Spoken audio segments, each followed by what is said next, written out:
বিসমিল্লাহির তো আজকে আমরা দেখব হচ্ছে বাস টপোলজি। বাস টপোলজি কিভাবে তৈরি করা যায় সিসকো প্যাকেট ট্র্যাকারের মাধ্যমে সেটা দেখব আমরা। তো প্রথমত আমরা ৫টা পিসি নিয়ে নিব। ওকে, ৫টা পিসি নিয়ে নিলাম।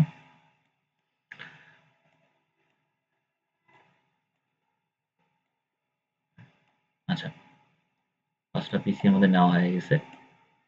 এখন নেক্সট যেটা কাজ আমাদের আমরা হচ্ছে সুইচ নেব। আমরা সুইচ নিলাম ২টা সুইচ।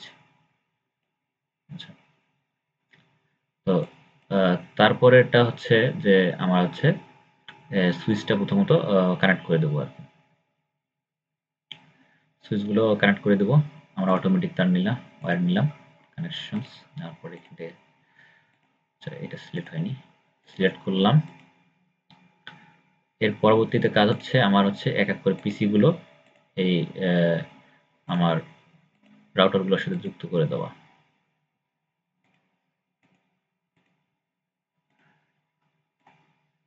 এটা এটার জন্য এটা যোগ করে দিলাম। আচ্ছা, তারপরে এই পিসিটার সাথে এটা যোগ করে দিলাম। এটা এইভাবে রাখলে ভালো হয় দেখতে। আচ্ছা,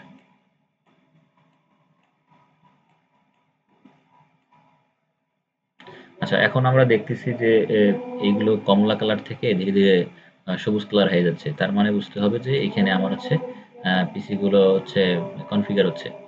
আম, তো এরপরে কাজ হচ্ছে আমাদের প্রত্যেকটা পিসিতে আমরা আইপি দিয়ে দেব। আমি পিসি অন করলাম, অন করে ডেস্কটপে গেলাম, আইপি কনফিগারে গেলাম, এখানে আইপি অ্যাড্রেস বলে দিলাম 192.168.0.1। আচ্ছা, পুরোটা কপি করলাম।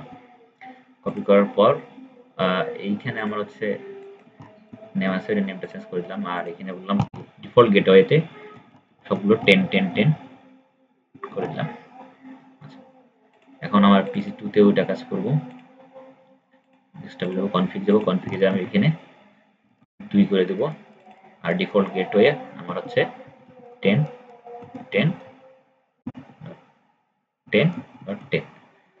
আমার সাবনেট মাস্ক আমি এখানে পরিবর্তন করব না। আবার এখানে পিসির নাম যে দুটো আমি এখানে রেড মার্ক দেখাচ্ছে, আমি 2 করে দিলে রেড মার্ক দেখাবে না। এটা 1 হলো, এটা 2 হলো, এটা আমরা 3 বসিয়ে দিই। ডেস্কটপ আইপিতে দিলাম, এখানে দিলাম আইপি অ্যাড্রেসটা হচ্ছে আমার 3, ডিফল্ট সার্ভার হচ্ছে 10.10 10.10 10। আচ্ছা, এর পরবর্তীতে আবার হচ্ছে আমার পিসি নাম্বার 4 নাম্বার পিসিতে আমি আবার আইপি দেবো।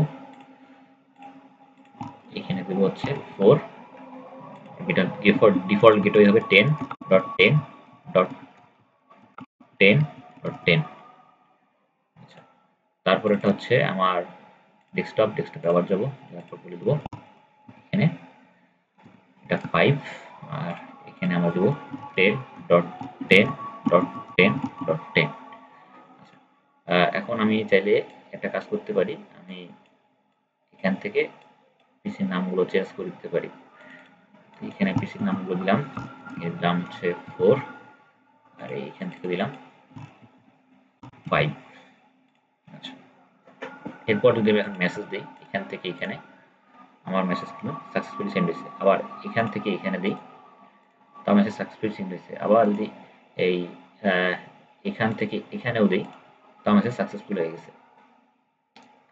তো আমরা এখানে বলতে পারি যে আমরা মোটামুটি এইভাবে একটা বাস তৈরি করতে পারি, বাস টপোলজি তৈরি করতে পারি। সবাইকে ধন্যবাদ।